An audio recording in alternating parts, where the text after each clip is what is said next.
ఈ అవలోకనానికి స్వాగతం. ప్రాచీన భారతదేశంలో రచించబడిన పంచతంత్రం అనగానే మనందరికీ చిన్ననాటి కథలు గుర్తొస్తాయి కదో.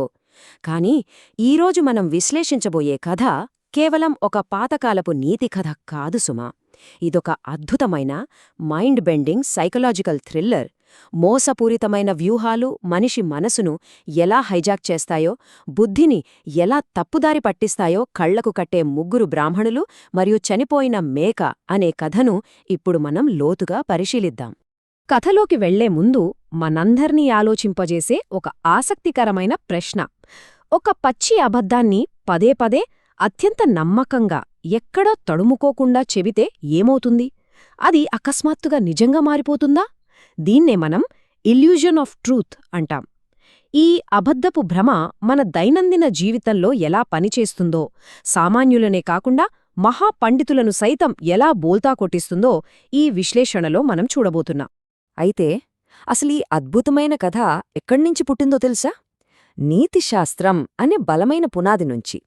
వినడానికి ఏదో పెద్ద పదంలాగా ఉంది కదూ, కాని ఈ గ్రంథంలోని ప్రతి కథ ఒక నిర్దిష్టమైన జీవన నైపుణ్యాన్ని బోధించే ఉద్దేశంతోనే రాయబడింది. దీన్ని లైబ్రరీలో దుమ్ము పట్టిపోయే ఏదో ఒక పాతకాలపు పుస్తకమనుకుంటే పొరపాటే. ప్రాచీన భారతదేశం మనకు అందించిన ప్రాక్టికల్ సైకాలజీ ఇది. మానవ సంబంధాలను ఎలా అర్థం చేసుకోవాలి, సమాజంలో నిత్యం ఎదురయ్యే కపటత్వాన్ని, మోసాలను ఎలా సమర్థవంతంగా ఎదుర్కోవాలి అని నేర్పించే ఒక పర్ఫెక్ట్ సర్వైవల్ గైడ్ అని చెప్పవచ్చు. దీని మెయిన్ టార్గెట్స్ చాలా సింపుల్ కానీ చాలా పవర్ఫుల్.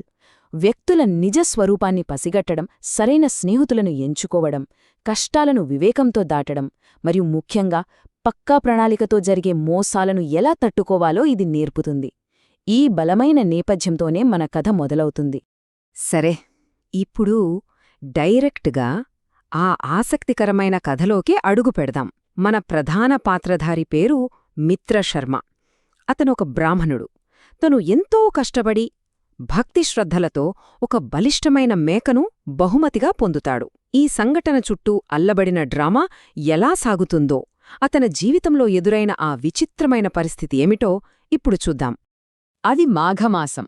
ఆకాశం దట్టంగా మేఘావృతమయుండి చల్లని గాలి వీస్తోంది.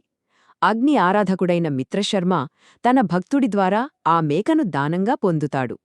ఎక్కడ ఆ మేక పారిపోతోందో అని దానిని తన భుజాలపై వేసుకుని ఎంతో సంతోషంగా, పూర్తి నమ్మకంతో తన స్వగ్రామానికి పయనమవుతాడు. ఇక్కడే అసలాట మొదలవుతుందే. ఇక్కడ పరిస్థితులెలా ఉన్నాయంటే, ఒకవైపు బహుమతిగా వచ్చిన మేకతో ఫుల్ సెక్యూరిటీ ఫీలింగ్తో నిశ్చింతగా ఉన్న మిత్రశర్మ, మరోవైపు విపరీతమైన ఆకలితో మాడిపోతూ, చలికి వణుకుతూ ఎలాగైనా సరే ఆ మేకను కాజేయాలని ప్లాన్ వేస్తున్న ముగ్గురు పక్కా మోసగాళ్లు. ఆ ముగ్గురు ధూర్తులకు ఒక విషయం బాగా తెలుసు. ఫిజికల్గా దాడిచేసి ఆ బ్రాహ్మణుడి నుండి మేకను లాక్కోవడం వాళ్ల వల్ల కాదు. ఎందుకంటే వారికి అంత బలం లేదు.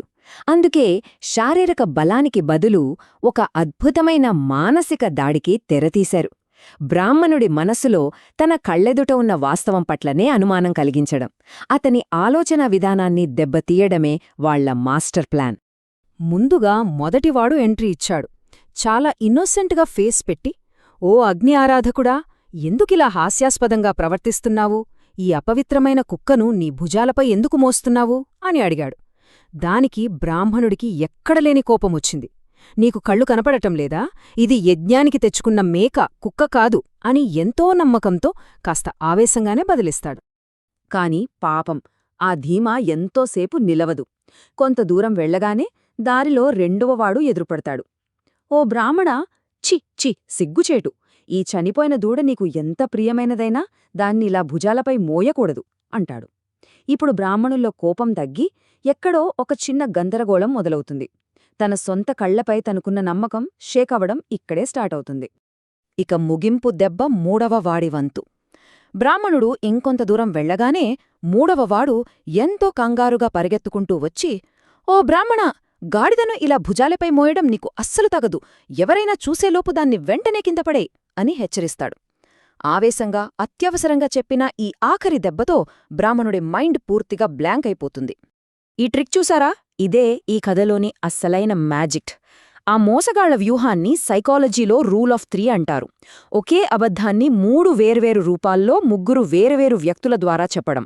ముందు కుక్క, తర్వాత చనిపోయిన దూడ, ఆఖరికి గాడిద.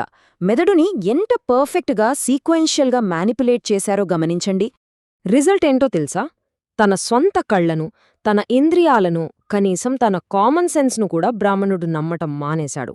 తార్కిక ఆలోచన పూర్తిగా పతనమైంది. వాస్తవం కళ్ల ముందు కనిపిస్తున్నప్పటికీ భయం బ్రెయిన్ని టేకోవర్ చేసేసింది.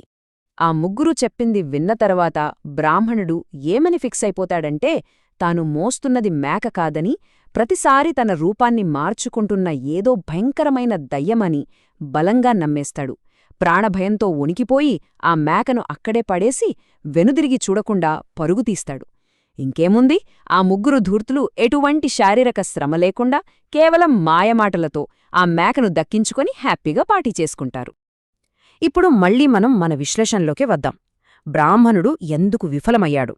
అంతటి పండితుడి మనసును ఆ ధూర్తులు ఎలా హైజాక్ చేయగలిగారు? ఎందుకంటే చర్య తీసుకోవడానికి ముందు ఆయన ఒక్క క్షణం ఆలోచించలేదు. ఆతృతగా భయపడిపోయాడు. సమయస్ఫూర్తి, నిశితమైన పరిశీలన లేకపోవడం వల్లే ఈ సైకలాజికల్ ట్రాప్లో పడిపోయాడు. నీతిశాస్త్రం నేర్పే అతి ముఖ్యమైన పాఠం ఇదే. ఈ ప్రాచీన కథ మోడర్న్ సైకాలజీతో ఎంత పర్ఫెక్ట్గా సింక్ అవుతోందో చూడండి. ఇల్యూషన్ ఆఫ్ ట్రూత్ ఎఫెక్ట్ అంటే సరిగ్గా ఇదే.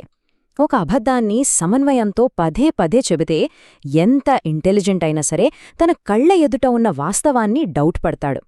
నేటి కాలంలో ఫేక్ న్యూస్, పుకార్లు స్ప్రెడ్ అయి జనాలను తప్పుదోవ పట్టించే విధానం అచ్చమిలాగే ఉంటుంది కదా. కాబట్టి ఫైనల్గా ఈ కథ నుంచి మనం తీసుకెళ్లాల్సిన టేక్అవేజ్ ఏంటంటే, ఎంత కాన్ఫిడెంట్గా చెప్పే అబద్ధాలైనా వాస్తవాన్ని కదిలించేస్తాయి, నిజమే. కాని దేన్ని గుడ్డిగా నమ్మకూడదు. ఏదైనా నిర్ణయం తీసుకునే ముందు భయంతో కాకుండా క్రిటికల్గా ఆలోచించాలి. 10 మంది ఒకే మాట చెబుతున్నారు కదా అని ఏకాభిప్రాయానికి తలొగ్గకూడదు. ముగించే ముందు మీకందర్కీ ఒక చిన్న ప్రశ్న. వాస్తవానికి విరుద్ధంగా 10 మంది నిలబడి ఒక అబద్ధాన్ని నిజమని వాదిస్తున్నప్పుడు ఆ గుంపు చెప్పేదాన్ని నమ్ముతారా, లేక మీ స్వంత కళ్లను, మీ కామన్ సెన్స్ను నమ్ముతారా?